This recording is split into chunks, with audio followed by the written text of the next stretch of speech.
কোথায় এবং আমাদের দুর্বলতা যেন আল্লাহ পাক কাটিয়ে ঈমান মজবুত করার তৌফিক দান করেন। হাদা মা আনদি ওয়াল ইলমু ইনদাল্লাহ। আকুলু কওলি হাদা ওয়া আস্তাগফিরুল্লাহ লি ওয়া লাকুম ওয়া লিসাইরিল মুসলিমিন মিন কুল্লি যামবিন ফাস্তাগফিরুহু ইন্নাহু হুয়াত তাওয়াবুর রহিম। আসসালামু আলাইকুম ওয়া রাহমাতুল্লাহি ওয়া বারাকাতুহু।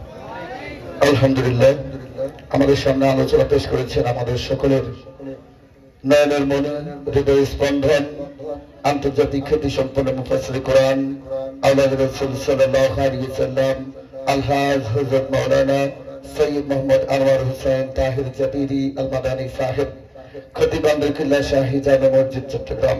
আল্লাহ রাব্বুল আলামিন মুহতারামের হায়াতের মধ্যে বারাকা দান করুন। যাবতীয় অপারগতা অসুস্থতা থেকে আল্লাহ রাব্বুল আলামিন হেফাজত করুন। দ্বীনের পথে যেন আরো বেশি